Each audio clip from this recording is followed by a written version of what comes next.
Hello friends, कैसे हैं। तो चलिए अभी हम लोग माइक्रो इकोनॉमिक्स यानी व्यष्टि अर्थशास्त्र के चैप्टर 5 में पढ़ेंगे मांग की लोच का न्यूमेरिकल क्वेश्चन यानी इलास्टिसिटी ऑफ डिमांड से संबंधित न्यूमेरिकल क्वेश्चन को अभी हम लोग हल करेंगे। तो पहले जानना होगा कि इलास्टिसिटी ऑफ डिमांड यानी मांग की लोच का सूत्र क्या होता है, तब ना न्यूमेरिकल सॉल्व कर पाएंगे।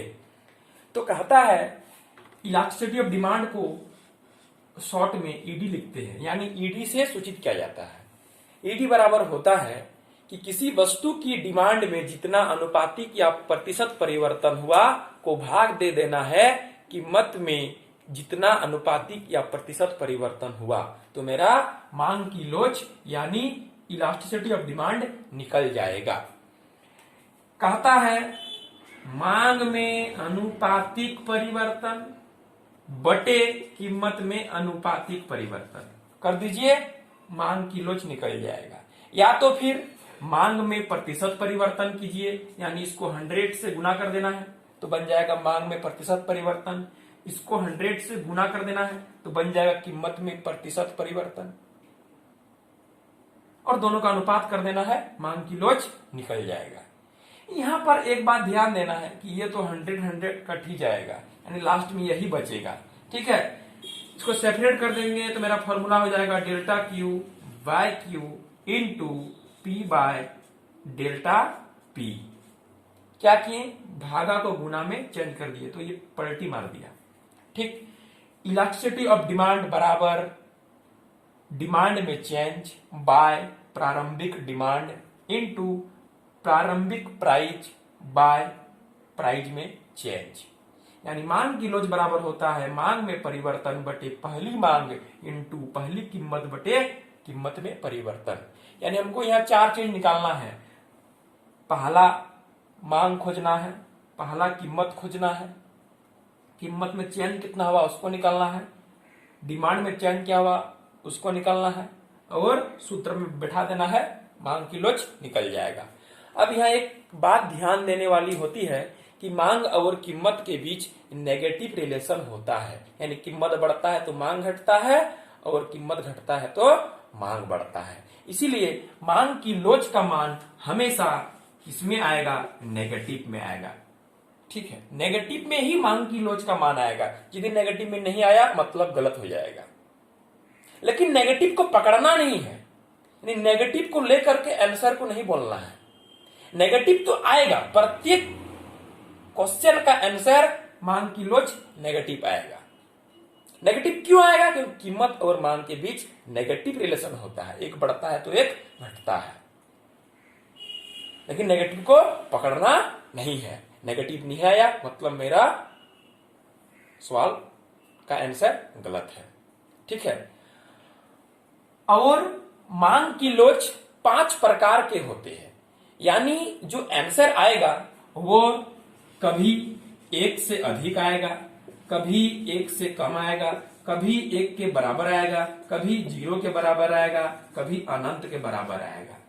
सापेक्षतः लोचदार मांग, सापेक्षतः बेलोचदार मांग, इकाई लोचदार मांग, पूर्णतः बेलोचदार मांग, पूर्णतः लोचदार मांग, 1 से अधिक लोचदार मांग, 1 से कम लोचदार मांग, 1 के बराबर लोचदार मांग, 0 के बराबर लोचदार मांग, अनंत के बराबर लोचदार मांग। यही 5 में से कोई आंसर मांग की लोच में आएगा। ठीक है, तो चलिए कैसे सॉल्व करेंगे हम लोग अभी देखते हैं। ठीक है, पहला क्वेश्चन है, कहता है जब किसी वस्तु का प्राइस 5 रुपया है तब उसका मांग 10 इकाई है। जैसे ही प्राइस 5 से घटकर 4 हो गया तो उसका डिमांड 10 से बढ़कर 15 हो गया। तो कहता है वस्तु की मांग की लोच यानी इलास्टिसिटी ऑफ डिमांड निकालिए। तो ये क्या है, फर्स्ट प्राइस, ये क्या है, फर्स्ट डिमांड। प्राइस में चेंज कितना हुआ तो कैसे निकालेंगे, सेकंड वाला में फर्स्ट को माइनस करेंगे, 4 माइनस 5 बराबर -1। ठीक, डिमांड में चेंज कितना हुआ, 15 माइनस 10 यानी 5।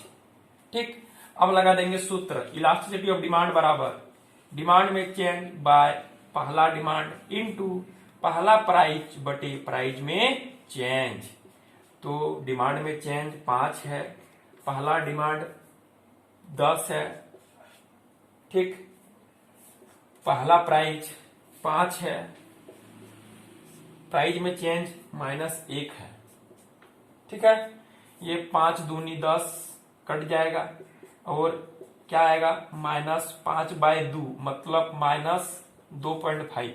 अब यह माइनस को पकड़ना नहीं है, इसको पकड़ना है कि ये जो 2.5 आया, 2.5 मतलब 1 से अधिक, यानी इलास्टिसिटी ऑफ डिमांड 1 से अधिक आया, सापेक्षतः लोचदार मांग हुआ, 1 से अधिक लोचदार मांग, ठीक है। यह माइनस को पकड़ना नहीं है, माइनस आएगा क्योंकि कीमत और मांग के बीच नेगेटिव रिलेशन होता है, इसीलिए माइनस तो आएगा, लेकिन माइनस को पकड़ना नहीं है। माइनस को छोड़कर देखना है कि उसका मान कितना है, 1 से अधिक है, 1 से कम है, 1 के बराबर है, 0 के बराबर है, अनंत के बराबर है, उसी को देखना है, ठीक है।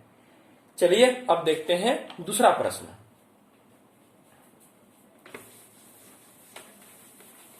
देखिए दूसरा प्रश्न क्या कहता है। दूसरा प्रश्न कहता है जब किसी वस्तु का कीमत 10 रुपया है तो उसका डिमांड 4 इकाई है, ठीक। जैसे ही उसका कीमत घट करके 2 रुपया हो गया तो उसका डिमांड 4 से बढ़कर 5 हो गया। तो कहता है वस्तु की मांग की लोच निकालिए, ठीक है। क्या निकालिए? मांग की लोच निकालिए। तो ढूंढना है first price, first demand, price में चेंज डेल्टा पी मतलब 2 - 10, चेंज हमेशा सेकंड में फर्स्ट वाला घटेगा, ठीक है। तो कितना आएगा 2 - 10 - 8, प्राइस में चेंज निकल गया, डिमांड में चेंज निकालेंगे तो क्या हो जाएगा 5 - 4, 5 - 4 यानी कितना 1। अब निकालना है इलास्टिसिटी ऑफ डिमांड, क्या होता है डिमांड में चेंज बाय पहला डिमांड इनटू पहला प्राइस बाय प्राइस में चेंज। डिमांड में चेंज 1 है, पहला डिमांड 4 है, पहला प्राइस 10 है, प्राइस में चेंज -8 है, ठीक। देखिए 2 दूनी 4, 5 दूनी 10 कट जाएगा तो आएगा -5/8 दूनी 16, यानी इसका मान आ जाएगा -0.31, ठीक है। तो माइनस को पकड़ना नहीं है, हम पहले बोल दिए हैं माइनस आएगा क्योंकि कीमत और मांग के बीच नेगेटिव रिलेशन होता है, उसको देखना नहीं है, देखना इसको है जिसको हम घेरे हैं 0.31, 1 से कम है कि 1 से अधिक है, 1 से कम है, यानी 1 से कम लोचदार मांग, जिसको कहते हैं सापेक्षतः बेलोचदार मांग, ठीक है। 1 से कम प्राप्त हुआ मांग की लोच, ठीक। अब चलते हैं न्यूमेरिकल नंबर 3 में। 3 नंबर कहता है कि जब किसी वस्तु की कीमत 10 रुपया है तब उसका डिमांड यानी मांग 100 इकाई है। जैसे ही उसका कीमत 10 से बढ़कर 15 हो गया तो उसका डिमांड 100 से घटकर 50 हो गया। तो वस्तु की मांग की लोच निकालिए, यानी इलास्टिसिटी ऑफ डिमांड निकालिए। तो ये है फर्स्ट प्राइस, ये है फर्स्ट डिमांड। प्राइस में चेंज निकालना है 15 - 10 यानी 5। डिमांड में चेंज निकालना है 50 - 100 यानी -50। अब निकालना है elasticity of demand delta Q by Q into P by delta P. Delta Q -50, Q 100, P 10, delta P 5, ये कटेगा 5 दूनी 10, ये कटेगा 50 दूनी 100, ये 2 कट जाएगा, ऊपर में -1 बचेगा। माइनस को नहीं पकड़ना है, 1 को पकड़ना है। 1 मतलब मांग की लोच 1 के बराबर हुआ, यानी इकाई लोचदार मांग 1 के बराबर लोचदार मांग। पहले आया 1 से अधिक, उसके बाद 1 से कम, अब आया 1 के बराबर। अब देखते हैं 4 नंबर में क्या आता है, ठीक है। बहुत इजी है, फटाफट बनेगा, थोड़ा बहुत दिमाग लगाना है, ज्यादा नहीं। मैथ का इंटीग्रेशन और डिफरेंशिएशन दोनों से बहुत ही इजी है इकोनॉमिक्स का न्यूमेरिकल, ठीक है, चुटकी में बनेगा।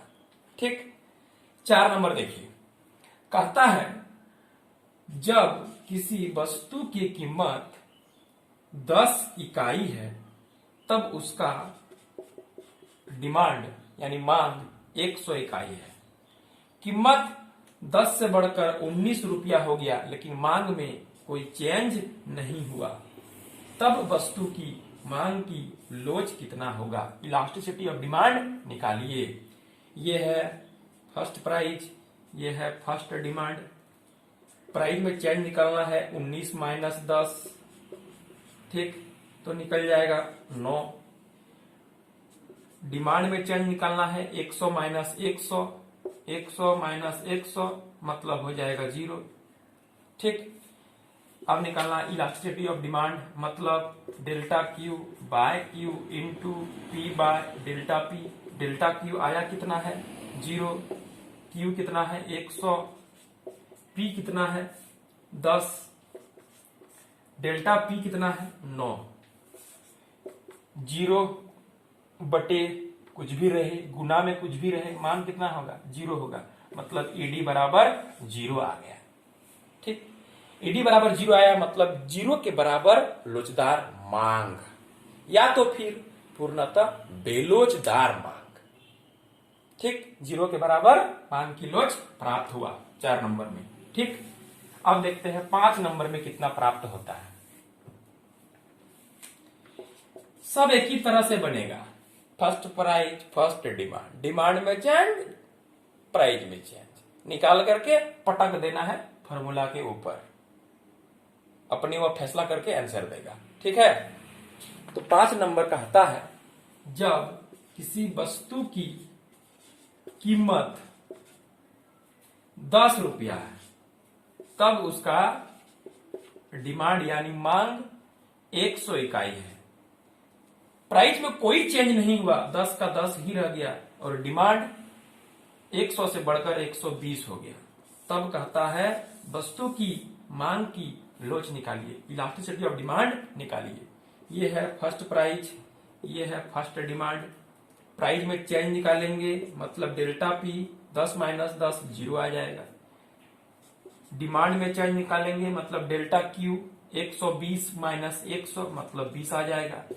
अब मांग की लोच इलास्टिसिटी ऑफ डिमांड निकालेंगे तो क्या होगा delta Q by Q into P by delta P. Delta Q 20 है, क्यू 100 है, पी 10 है और डेल्टा पी 0 है। ये 20 पंचे 100, 5 दूनी 10, 2 बटे 0। किसी भी संख्या के जब नीचे 0 आ जाता है तो उसका मान इन्फिनाइट होता है, मतलब इन्फिनिटिव होता है। ठीक है, मतलब कि पूर्णतः लोचदार मांग, अनंत के बराबर लोचदार मांग। ठीक है, यानी हमने अभी 5 न्यूमेरिकल मांग की लोच से संबंधित को सॉल्व किया तो हमें 5 टाइप्स का आंसर प्राप्त हुआ। एक आया 1 से अधिक, एक आया 1 से कम, एक आया 1 के बराबर, एक आया 0 के बराबर, एक आया अनंत के बराबर। ठीक है,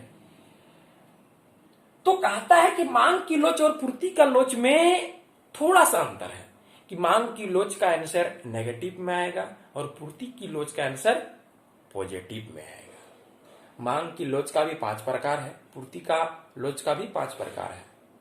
फर्क सिर्फ इतना है कि कीमत और पूर्ति के बीच पॉजिटिव संबंध होता है, इसलिए वहां पर इलास्टिसिटी ऑफ सप्लाई पॉजिटिव आता है, और कीमत और मांग के बीच नेगेटिव रिलेशन होता है, इसीलिए ईडी यानी इलास्टिसिटी ऑफ डिमांड का मान नेगेटिव प्राप्त होता है। ठीक है, चलते हैं, फिर मिलेंगे आने वाले वीडियो में।